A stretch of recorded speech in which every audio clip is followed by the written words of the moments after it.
What is Dr. Mukherjee's contribution to the creation of West Bengal? He was, in a sense, the creator of West Bengal. West Bengal as a Hindu homeland, West Bengal as an integral state of the Indian Union, and he was the one who stoutly refused to accept the Muslim League's demand of having, and especially Jinnah's demand, of having the whole of Bengal integrated into Pakistan. Because of him, there is a state called West Bengal, which is a part of the Indian Union. Otherwise, we would have lost the entire Bengal. And very interestingly, within 1.5 years of each other, both Dr. Shyama Prasad Mukherjee and Dr. B.R. Ambedkar resigned from Nehru's cabinet. So the larger question that historians should ask, commentators, political commentators and scholars like Jairam Ramesh have a very limited idea. I mean, they can't even differentiate between Khwaja Nazimuddin and Shyama Prasad Mukherjee in a photograph. And Nehru was adamant in trying to make the country accept that the Nehru-Liaquat Pact is a success, which it was not. In your articles, you have also written that Dr. Mukherjee's death was a murder. He had a history of heart ailment. You incarcerate him there, he has pain in his leg, there is a certain symptoms of thrombosis. You don't take him to the hospital. Finally, when you take him, you don't take him on a stretcher. You take him, you make him walk, and then in a seated position, you take him and keep him in a general ward. Dr. Mukherjee was writing a lot about the communal question. We must remember that Dr. Shyama Prasad Mukherjee was primarily struggling against a Muslim League political entity. And the Muslim League has a mindset. And this mindset is an Islamist mindset. And when you look at Bengal today, you see a lot of that blind appeasement politics taking place. And that appeasement politics leading to the rise of such Islamist and rabid political elements who are taking control of the situation. It has no intellectual base, political ideology to it. It has to survive, and it has to survive being in power. Dinajpur, Malda, Murshidabad, North-South 24 Parganas. This is a strong vote bank for the TMC's Muslim constituency. This also puts the BJP at a disadvantage. Every scheme has been equally implemented for all sections across the state. No central scheme under the Modi government has said that because you live in a minority dominated area in West Bengal, since you don't vote BJP, we will ensure that Jal Jeevan Mission doesn't apply to you, or that PM Awas Yojana doesn't come to you, or that Jan Dhan doesn't come to you, or that PM Jan Aushadhi doesn't come to you, or the Rural Health Wellness Center doesn't come to you. It has not happened. The Trinamool Congress does, because every election, this happened in 2024, even in the Lok Sabha that I contested from in Jadavpur. It happened all across the state in 2021, that the Trinamool Congress councillors, MLAs would go, and the Panchayat Pradhans would go and threaten the ordinary people. Hey, if you don't vote us, we'll ensure that development stops. We'll ensure that you fend for yourself. Anyone who doesn't vote Trinamool Congress can fend for himself or herself. This was the motto, this was the slogan that they gave. Discuss the problem of infiltration. Because this current government is not allowing, and you heard what the High Court said.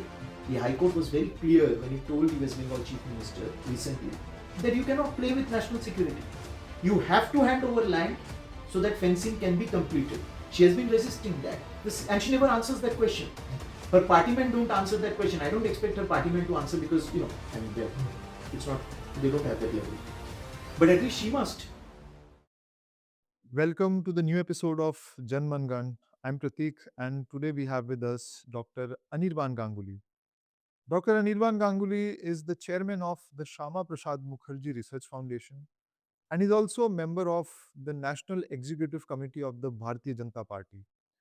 Dr. Ganguly is a scholar and an author of multiple books, and his work has been very popular among those who are curious to know about the life and journey of Dr. Shyama Prasad Mukherjee and the rise of Jansangh and its eventual manifestation into the Bharatiya Janata Party. Thank you so much for being with us, sir. Thank you, Pratik, for having me over. Sir, let's begin today's conversation with the elephant in the room, which is politics in West Bengal. Let's have a peek into the history. Since you head the Shyama Prasad Mukherjee Research Foundation, we are very interested in knowing the founding moments of the state of West Bengal. What is Dr. Mukherjee's contribution to the creation of West Bengal? And what was he writing during those days of partition and independence? Over to you, sir. We would love to know your thoughts. It's very relevant because Dr. Shyama Prasad Mukherjee's 125th birth anniversary falls in this year, that is 2026. And he passed away at a very young age. And, when you ask the question as to his politics and how is it relevant to West Bengal, I think a fundamental point that we must remember, obviously, there are some who would want us to forget it, is that he was, in a sense, the creator of West Bengal. West Bengal as a Hindu homeland, West Bengal as an integral state of the Indian Union, and he was the one who stoutly refused to accept the Muslim League's demand of having, and especially Jinnah's demand, of having the whole of Bengal integrated into Pakistan. And in fact, Jinnah was eyeing Calcutta. He wanted Calcutta to be part of Pakistan. And in fact, he lamented later on that what is Pakistan without Kolkata? What is East Pakistan without Kolkata? That was Jinnah's lament because Shyama Prasad Mukherjee put a spanner to it. The basic idea, the basic political strategy, conspiracy that the Muslim League pushed was that the whole of Bengal would be integrated, would be taken away and into and form part of Pakistan. And that would be a formidable force, it would be a formidable base for Muslim League's politics to thrive. And obviously, we know what would have happened to the Hindus because Hindus were a minority in undivided Bengal and they were already under Muslim League government. And the Hindus as a whole would have turned into refugees. Shyama Prasad Mukherjee was very clear. He said that no, we need a division. I call for a division of Bengal. And this was in the Hooghly Tarakeshwar conference of the Provincial Hindu Mahasabha, where N.C. Chatterjee, a very famous barrister advocate, father of former Lok Sabha Speaker late Somnath Chatterjee, was a very close, N.C. Chatterjee was a very close colleague of Shyama Prasad Mukherjee. And they passed the resolution calling for a division of Bengal. And the who's who of that era all came out and supported the demand for the creation of West Bengal.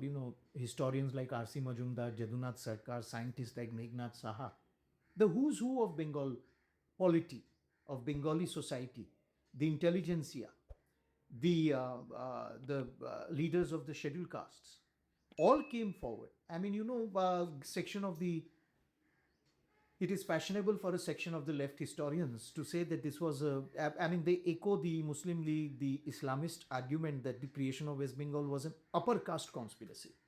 But if you look at the actual story, except for Jogendranath Mandal, who was part of, who was the first law and labor minister of Pakistan, and who was part of the of that group which supported the creation of Pakistan. And Jogendranath Mandal, you know very well, it's part of history, how he had to, after within 3 years, he had to come away from Pakistan.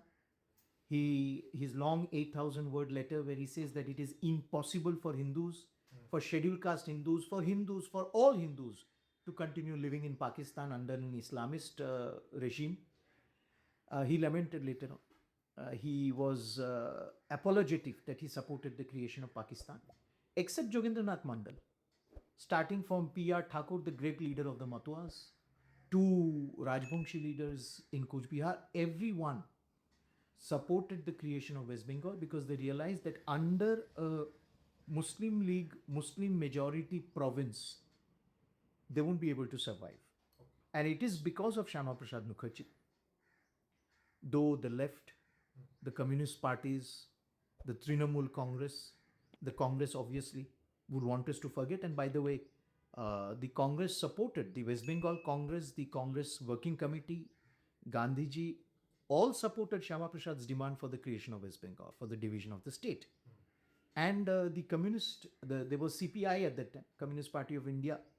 Jyoti Basu was a member of the Bengal Assembly communist, true to their style, they voted in favor of the creation of West Bengal inside the assembly, but outside the assembly they blamed Rama Prasad for the division of the state. It's all right. I mean, that's their nature. They can't do away. So if you ask me, the relevance, the contribution of Dr. Mukherjee to West Bengal is that because of him there is a state called West Bengal, which is a part of the Indian Union. Otherwise, we would have lost the entire Bengal. It's along with its culture, with its legacy, with its rich legacy, cultural legacy, intellectual legacy, industrial legacy, economic legacy, all of it would have been lost to Pakistan. And the communists wanted the whole of Bengal to go to Pakistan. They didn't want division of Bengal. They said, we oppose division of Bengal. What is this? Bengal cannot be divided. Good. We also did not want Bengal to be divided. But our point was, Shyama Prasad Mukherjee's point was, we are happy to divide Bengal in order to save the Hindus and in order to integrate it with India. We don't want to be separate from India. The communists said, we don't want division of Bengal. We want the whole of Bengal to go to Pakistan. My next question is related to the opposition's point of view. They argue that Dr. Mukherjee, his politics, and his relationship with Pandit Nehru. So Pandit Nehru was being magnanimous when he accommodated diverse voices, and Dr. Mukherjee was one of them because he became minister. And it was he who fell out with Pandit Nehru, and he decided to chart a path of its own. But you are familiar with the archival literature and more nuances about his politics and his life. Over and above Kashmir part, where do you see that break between Dr. Mukherjee and the Congress politics soon after independence? And what gives Dr. Mukherjee this conviction that there is a need for a new voice in Indian politics soon after independence? You see, it's not it's not that Nehru did a favor to anyone. I mean, it was not his personal prerogative to include Dr. Mukherjee. Please, we should remember this. And one of Sardar Patel's greatest biographers, who is in no way a BJP or a Janasangh or an RSS person, who's been a so-called secular, whatever that means, intellectual, who's been in fact opposed to the BJP in many ways. Rajmohan Gandhi has documented this, and this is there. This, if you go through the conversations, you go through the chronology of that era, you very clearly see that it was at Gandhiji's behest, at his insistence, that a national government was formed, and it was at his insistence and at Sardar Patel's insistence that both Dr. B.R. Ambedkar and Dr. Shyama Prasad Mukherjee were inducted into the Nehru cabinet, into the first cabinet of Free India. And very interestingly, within 1.5 years of each other, both Dr. Shyama Prasad Mukherjee and Dr. B.R. Ambedkar resigned from Nehru's cabinet. So the larger question that historians should ask, why is it that someone like Dr. Ambedkar, Dr. Shyama Prasad Mukherjee, John Mathai, why did they all resign from Nehru cabinet? Was it a problem with them, or was it a problem with the one who was supposed to head a coalition cabinet, a national party cabinet, a ministry? And so therefore, and Dr. Mukherjee and Dr. Ambedkar, Dr. Mukherjee still managed to make a statement on the floor of the House, very clearly cited our policy to vis-a-vis the Nehru Liaquat Pact, where we will, that is India will carry out its commitment towards its minorities, but Pakistan saying it will carry out its commitment towards its minorities never does that. And I would urge everyone, the problem is most of our commentators don't read, and especially commentators, political commentators and scholars like Jairam Ramesh have a very limited idea. I mean, they can't even make out who is Khwaja Nazimuddin, the second Prime Minister of Pakistan, and erstwhile the Chief Minister, the Premier of Bengal, second Muslim League Ministry, the second Premier of Bengal in the Muslim League Ministry. They can't differentiate between Khwaja Nazimuddin and Shyama Prasad Mukherjee in a photograph. So, this is the kind of scholarship that we are having to counter. I mean, when you have to counter such a scholarship, how can you really counter it? Because it's not based on facts, it's an ignorant scholarship, Right. if one can use that expression. But so when Dr. Ambedkar resigned and earlier Shyama Prasad Mukherjee, one common point of resignation was the condition of minorities, of Hindus in East Bengal. Please go through Baba Saheb's resignation letter. Among the points he makes, one of the first points, his dissatisfaction with our position in Jammu and Kashmir. Dr. Shyama Prasad Mukherjee sacrificed his life later for that. And common point was the condition, the way we are treating our Bengali Hindus, the minorities in East Bengal.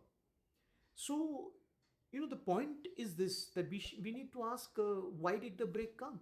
The break came on this issue, that you are unable to make Pakistan carry out its promise on the Liaquat Pact of protecting its minorities. That is where the break came. And Nehru was adamant in trying to make the country accept that the Nehru Liaquat Pact is a success, which it was not. So, if you look at the approach later on, especially on the Kashmir issue, I think for those who have followed or can follow the correspondence, can follow the parliamentary debate interventions that Dr. Mukherjee made vis-a-vis Kashmir, his basic point was that this is a constitution we have given to ourselves. If it is good enough for all the states, why is it not good enough for Kashmir, for Jammu and Kashmir? And the constitution guarantees certain fundamental rights. The constitution empowers all citizens. It is a constitution which we have debated, which we have discussed, and we have given unto ourselves. Why should a certain section of the country be deprived from it? This was his basic proposition. It was not at all a communal proposition as the Congress and the left would want us to believe. I mean, one can get into debate. Why was the First Amendment brought in? You activate the Constitution 26 January 1950, and within 15 months you bring in the first Constitution, whereas you took 4 years to prepare this Constitution. Why was it illegitimate? Why was it thought illegitimate by Nehru when Shyama Prasad Mukherjee made this demand, and even Sardar Patel had made this demand, that if Pakistan cannot ensure protection for its minorities, Pakistan must cede territory where these minorities will be resettled and rehabilitated. Why calling for the dismemberment of Pakistan was found to be problematic for Nehru? That he wanted to bring in First Amendment and clamp any kind of free speech and free press. So I think, Nehru's assessment, his evaluation, there has to be a reassessment. In your articles, you have also written that Dr. Mukherjee's death was a murder. It was a political murder. And given the evidence and the documents you have come across, what makes you convinced that Dr. Mukherjee was killed? No, you see, it was completely unexplained in the sense that, first of all, the Congress has not adequately answered this question. They have always scooted. The first point is, how can, I mean, if you were such a great Democrat, and if you were, functioning in if you were instrumental in creating such a functional democracy, how is it that one of the tallest leaders of the opposition, there was no recognized opposition at that time, Dr. Shyama Prasad Mukherjee was the unrecognized leader of the opposition in the Indian Parliament. How is it that a former union minister, so you needed a permit to enter Jammu and Kashmir. Before that, for 3 months, he carried out a correspondence with Nehru, with Sheikh Abdullah. It was the Nehru Sheikh Abdullah correspondence, Shyama Prasad Mukherjee. Mukherjee, Abdullah, Nehru. It's been made into a book also. It is there as a book. In fact, Deendayal Upadhyay had first published that book. Oh, right. He had first published it as General Secretary of the Jan Sangh.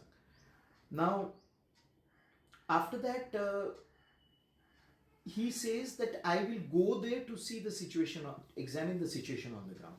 Let us remember that in August 1952, less than a year before he passed away, he undertook a special trip tour of Srinagar. He undertook a special trip to Srinagar, and he went on a chartered. He was there. He had an extensive discussion with Bakshi Ghulam Muhammad and Sheikh Abdullah on the situation. It was getting dark, and in those days you didn't have night flying. Even now, there's beyond a point you can't fly out of Srinagar. So the flight had to be sent back. The aircraft had to be sent back, and Dr. Mukherjee drove back at night with a halt at Patnitop, and next day he continued and reached Jammu the next day. Such was his level of commitment. Now, he says that I'll go and see the situation for myself. There's a permit. How is it that in Jalandhar, the DC comes up on the train, boards the train, and tells him, he says that you have come to arrest me. He says, no, we have been given instruction to allow you to go. So you allow him to go. You allow him to cross over into Jammu and Kashmir, and then you arrest him and say that you have come in here because you don't have a permit and your presence here will be detrimental to law and order. And then you take him 12 hours seated on a jeep, you cramped jeep, you take him to Srinagar, and you put him into a decrepit kind of a semi-bungalow which has been turned into a jail, to a sub-jail. And you keep him under detention for 40 days. For 40 days. Nehru goes there, spends a week in Srinagar holidaying. He doesn't even have the basic courtesy and decorum, decency to even call up Dr. Mukherjee or inquire about his health. This was the kind of personalized politics that Nehru did. You see, Sheikh Abdullah was instrumental in carrying out the operation. If you look in hindsight, he was instrumental in carrying out the operation. But who was it who instructed him to do this? It was the Congress. It was Nehru. There is absolutely no doubt about it. Absolutely. And then the kind of treatment he was given. He was a heart patient. In 1945, at the age of 44, he had suffered a heart attack. He had a history of heart ailment. You incarcerate him there, he has pain in his leg, there is a certain symptoms of thrombosis. You don't take him to the hospital. Finally, when you take him, you don't take him on a stretcher. You take him, you make him walk, and then in a seated position, you take him and keep him in a general ward. And then an injection is administered. What kind of injection? What is it that what is that injection? He had certain restrictions of medicines to which he was allergic. Neither is the prescription shared, nor is the diagnosis given, nor is any health bulletin issued. So this was, conspiratorial, state engineered murder. Another question about Dr. Mukherjee, which also links us to the present state of affairs. Dr. Mukherjee was writing a lot about the communal question, and that issue animated the Bengali politics even at that time. Uh, Please share your insights into some of Dr. Mukherjee's thoughts and premonitions on the communal issue, which also continue to have resonance in the present day politics in West Bengal. You see, there's a lot of, there are similarities because we must remember that Dr. Shyama Prasad Mukherjee was primarily struggling against a Muslim League political entity. And the Muslim League has a mindset, and this mindset is an Islamist mindset. The Muslim League represented that reactionary Islamist rabid kind of a mindset. It represented. And when you look at Bengal today, you see a lot of that blind appeasement politics taking place, and that appeasement politics leading to the rise of such Islamist and rabid political elements who are taking control of the situation. The latest situation was the protest against the SIR. And you must have noticed the entire country was witness to it, where an arterial highway like the National 12, NH12, was blocked for over 30 hours in Murshidabad. And this is not the first time. When CA was passed, the same thing happened. And you have the Chief Minister of West Bengal saying that, it is a Friday, it is a Jummah day, and they're doing it on that day. They had a program. What can I do about it? Nothing can be done about it. So in the sense, there is a complete planned, deliberate surrender, abdication to forces, Islamist forces of reaction, which are now gaining ground in West Bengal. It is the same, you have even this Saraswati Puja, it happened. You have places where they just go around and say you can't hold Saraswati Puja. This is the same thing that happened in Muslim League Bengal. Okay. They have a problem with Hindu deities. They have a problem with Hindu pujas, with Hindu festivals. They have a problem, and this is spreading across the state. Hindu women feel unsafe. So you can clearly see that it's a cycle that West Bengal is going back to. Shyama Prasad Mukherjee faced this challenge in the 1930s and 40s. And that cycle is coming back today, because in West Bengal today you have a dispensation. You have a ruling dispensation which realizes that its lifeline, its political lifeline, its political oxygen is dependent on a vote bank. And therefore, it is giving a long rope to that vote bank. And the way things are, it will not, beyond a point, it will not be able to pull back that rope. It will be sucked away. You just mentioned about Islamist politics.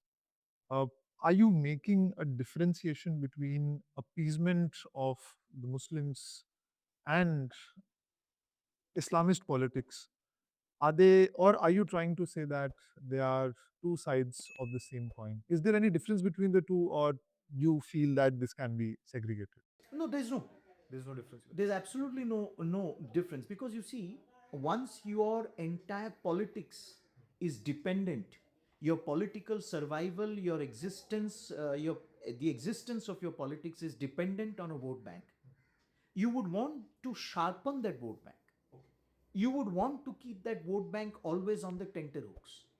You would want that vote bank to feel that it is under siege, because then that vote bank reacts in a such a way which is gives dividend to your politics. Mamta Banerjee, her party, because it's a party which has no structure, it has no ideology, nothing.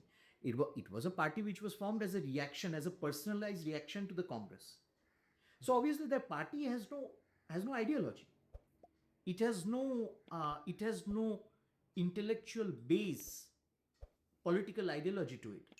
It has to survive, and it has to survive being in power. Without power, these parties have no existence, they have no future. It has to remain in power. So the only way it can remain in power is to cater to this vote bank. And it wants this vote bank to increasingly become rabid. It wants this vote bank to become sharp, intolerant, and through this vote bank, she is signaling, that I can get the um, highway blocked. And please remember that it's an arterial highway.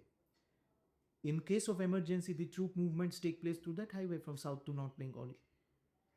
It's a highway which goes along the border with Bangladesh. It's a highway which passes through the chicken's net also.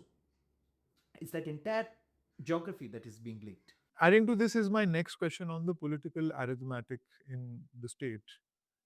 If you go into the core constituencies of the TMC, areas like Dinajpur, Malda, Murshidabad, North South 24 Parganas, they collectively account for probably 100 seats. And because this is a strong vote bank for the TMC's Muslim constituency, this also puts the BJP at a disadvantage. Do you feel that because a big chunk of seats comes from this area, is there any plan that the BJP has? What does BJP plan to electorally do in these constituencies? You see, my point is that the BJP has never, the essential approach of the BJP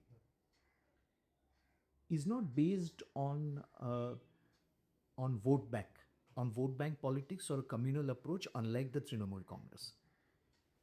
Now, if you look at the central schemes that have been implemented in West Bengal over the last 10 years, 11 years, and I have repeatedly challenged.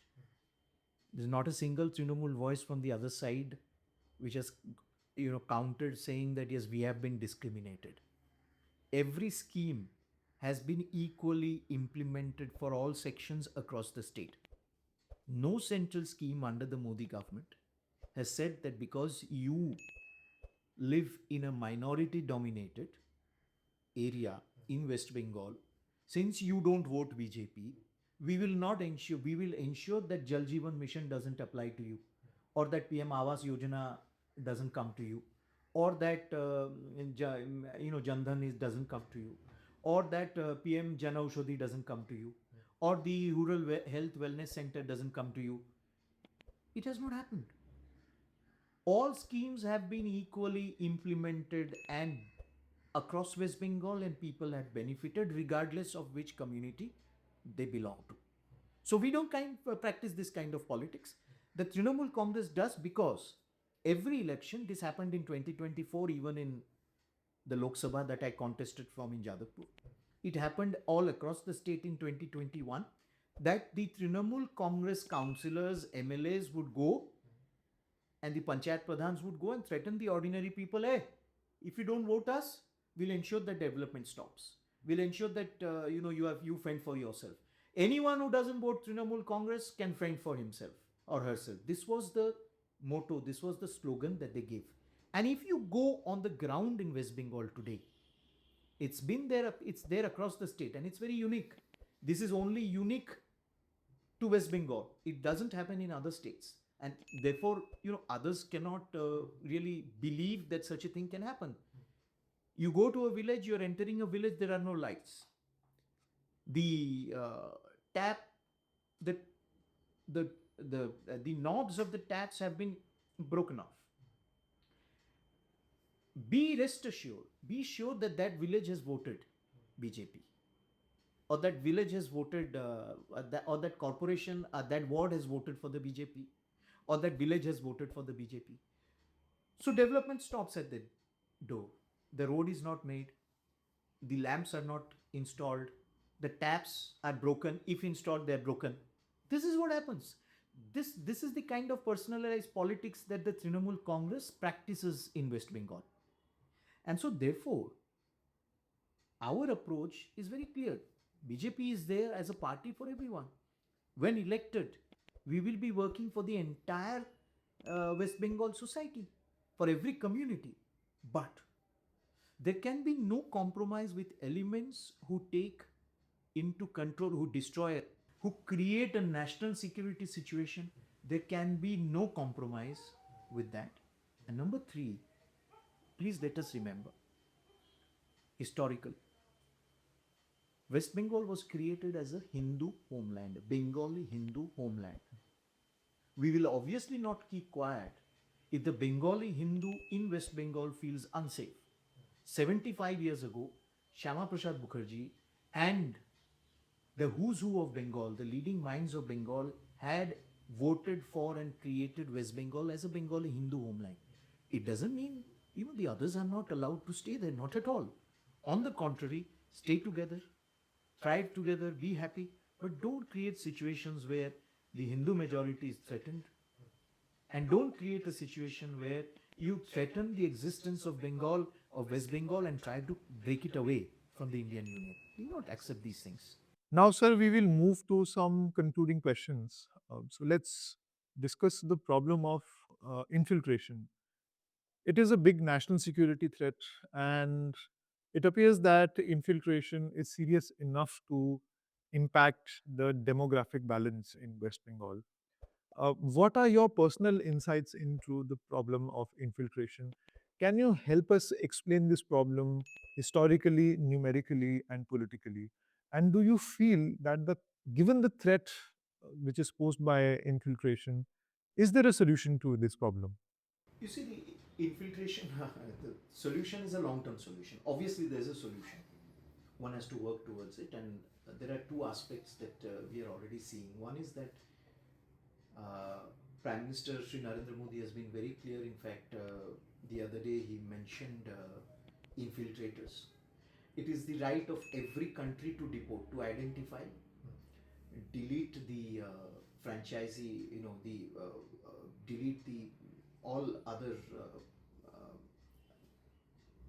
advantages that the infiltrator is getting, and to deport the infiltrator.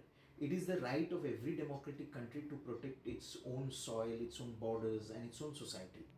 So, therefore, when we say that infiltrators, and it has been BJP's agenda, it has been Janasang's agenda as well.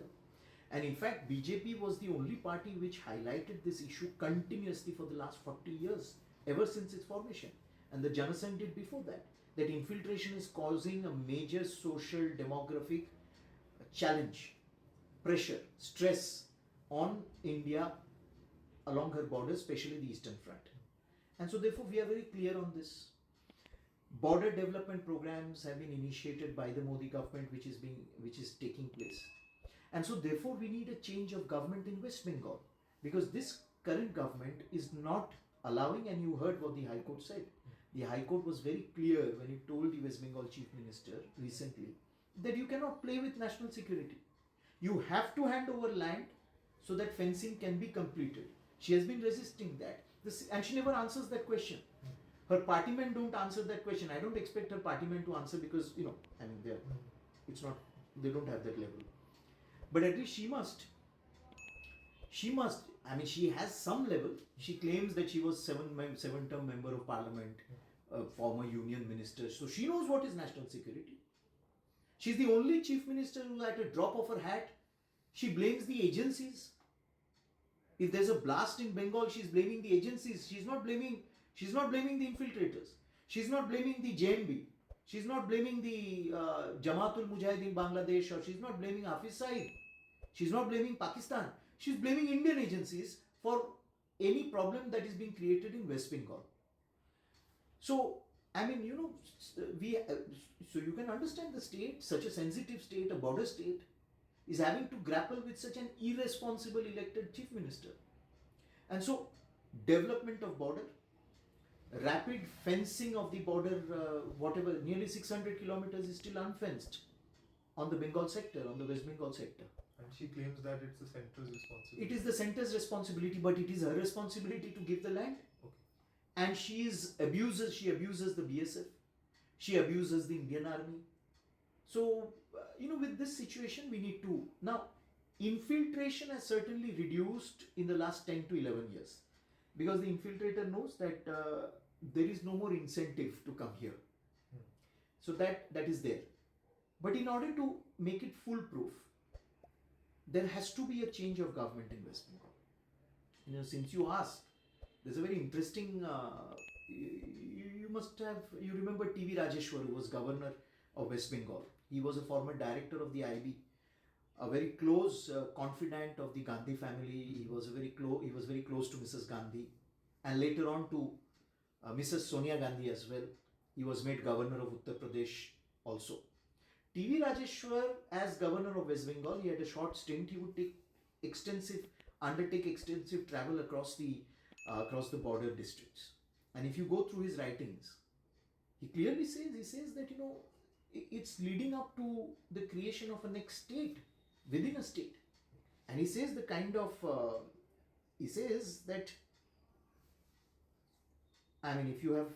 when I was governor of West Bengal, and this is T.V. Rajeshwar, he was not a BJP man, not an RSS person. When I was governor of West Bengal in 89-90, I had toured the border districts of Malda, West Dinajpur, Cooch Behar and Jalpaiguri, and also visited the border checkposts. I saw near Dinhata in Cooch Behar district, the green paddy fields crisscrossed by bamboo poles with red flags showing the border line. Smuggling of rice, salt and other essential items was a common occurrence. And then he says that he noticed there are indications that the concentration of the minority community, it makes a study, 48% in Nadia, 52% in Murshidabad, 54% in Malda, about 60% in the Islampur subdivision, and I'm talking about 89-90. You can extrapolate that 30 years later. He says that there are indications that 20 to 40% villages in these districts are said to be predominantly Muslim. A study of the border belt of West Bengal, he says. There are indications that the concentration of the minority community, including the Bangladesh immigrants in the villages, has resulted in the majority community moving to urban centers.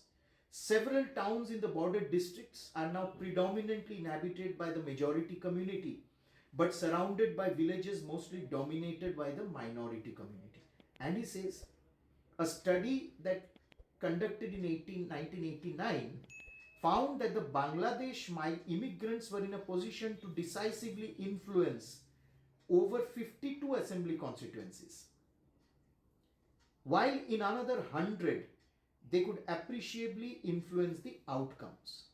This means that in about 50% of the 294 assembly constituencies of West Bengal, the Bangladesh immigrants could play an important role.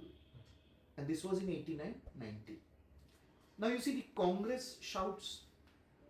The Congress and the Trinamool Congress are extremely hurt when you talk about deporting illegal migrants. They cry and they make a hue and cry. T.V. Rajeshwar writes, in 1963, B.N. Malik, the famous legendary iconic director of IB, My Years with Nehru, B.N. Malik of the IB proposed the prevention of infiltration program. This was in 1963, which was approved by the Home Ministry during Nehru's period and put into effect in coordination with West Bengal and Assam. During 1963-65, about 150,000 illegal immigrants were repatriated to East Pakistan. This scheme was abandoned in 1967 after a strident campaign was unleashed by interested parties. It was under Nehru's regime between 63-65 that 150,000 illegal immigrants were repatriated. Congress did not have guts to continue, but the Congress has done it. Why are they crying today? Why are they crying today? Let Modi do. Let Modi speak about it. Because you have done this in the past. Only you did not have the guts to continue with it. But you had a program. Prevention of infiltration program. So when Modi speaks Narendra Modi speaks on 15th August about putting together a national program for preventing infiltration, why are you feeling burnt about it? Sir, we are in a very interesting situation. On the one hand, in Bangladesh, we are observing a meteoric rise of the Jamaat-e-Islami, to an extent that even the mainstream political parties are worried about the Jamaat's popularity. On the other hand, in West Bengal, you see the growing popularity of the Islamic parties. Now, this directly impinges on our national security discourse. Given your understanding of this issue, do you think that after the elections, things will be as usual? This whole concern will die out? Or do you think the government has, or the party has any blueprint to understand and face this issue? We would love to know your thoughts on this, sir. No, you see, for West Bengal, it's very clear that we need a change, desperately a change of government in the state. Because this government is not conducive to not only the welfare of the state, this government and its leader is not conducive to overall national security. It is endangering West Bengal's, location, and it is empowering on either side. It is empowering Islamists in West Bengal and across the border, because Islamists across the border feel that with such a government in West Bengal, they may always have a sanctuary.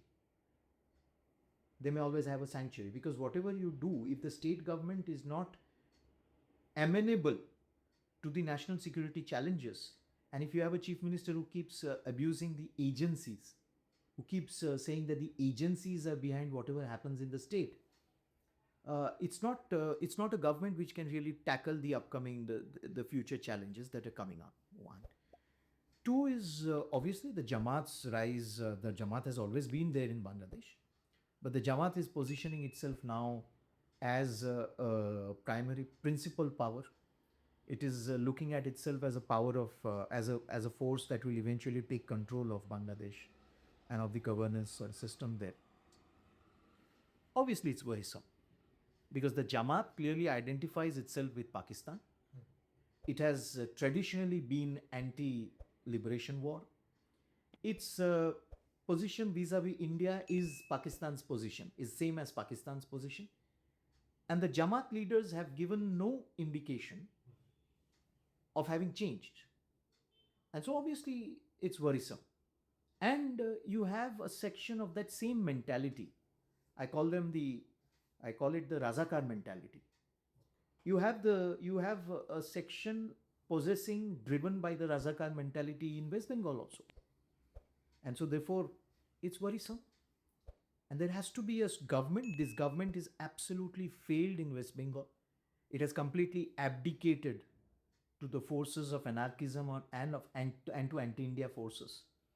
It has no will and it has no courage to counter these forces. It realizes that it depends on these forces to keep to be propped up in power, and therefore this government has to go. And therefore, this election, the coming election in West Bengal, becomes crucial, not only for West Bengal but overall for India and for national security. Thank you so much for your insightful answers as well as your time, sir. We had a very interesting session today.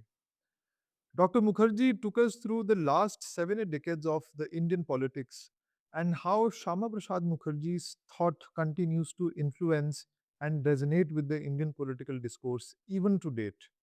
We will be back with another interesting episode. Please like and subscribe Janman Gan.